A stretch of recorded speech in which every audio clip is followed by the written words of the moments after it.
This channel does not promote any violent, harmful, or illegal activities. All content provided by this channel is meant for an educational purpose only.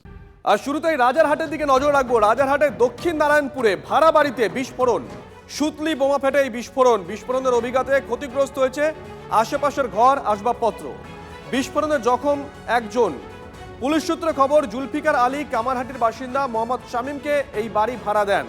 মধ্যস্থতাকারী হিসেবে উঠে আসছে শাহেন শাহ নামে স্থানীয় একজনের নাম।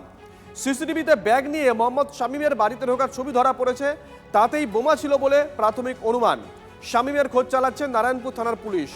সূত্র পেতে দুজনকে জিজ্ঞাসাবাদ করা হচ্ছে। এলাকায় পুলিশ পোস্টিং করা হয়েছে।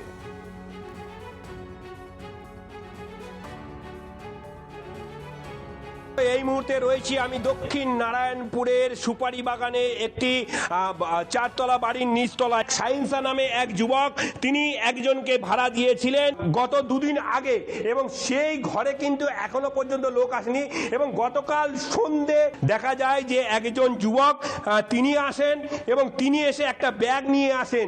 সেই ঘরে বিস্ফোরণের তীব্রতা এবং ভয়াবহতাটা এতটাই ছিল যে পাশাপাশি ঘর কিন্তু ভেঙে দুমড়ে গেছে। বোম এদিক ওদিক ছড়িয়ে ছিটিয়ে পড়ে রয়েছে।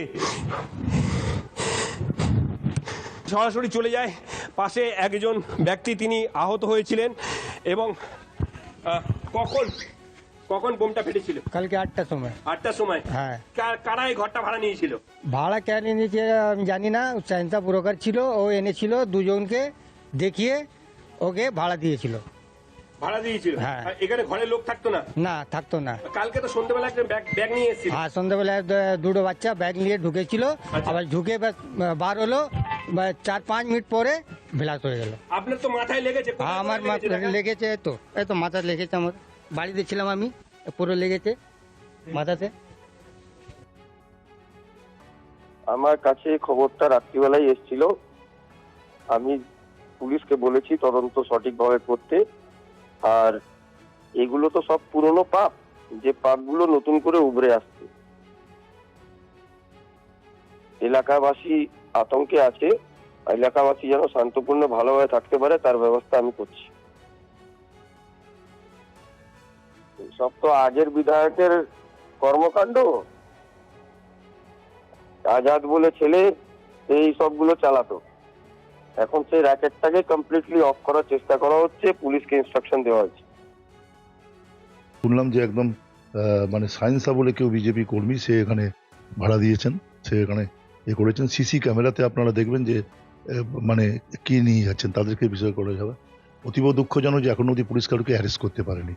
শুনলাম 3-4 জনকে ধরে নিয়েছেন, সকালে নাকি 4টেই ছেড়ে দিয়েছেন। সেই ঘটনাটাকে কোনো রাজনৈতিক রং না চাপিয়ে তাকে বিষয় কোনো করুক। এই ঘটনা কেন ঘটছে? এই 2-1 মাস ধরে দক্ষিণ নারায়ণপুরে শোনা যাচ্ছে কেউ ওপেন মেশিন নিয়ে বাচ্চাদের করছে। মানুষের মধ্যে ক্ষোভ বিক্ষোভ দারুণভাবে দানা বাঁধছে। কে এটা করছেন এরকম ব্যাপার। কুখ্যাত সমাজবিরোধী সাইদ, তার প্রবেশ ঘটেছে, সে বিষয়টাকে রেখেছেন।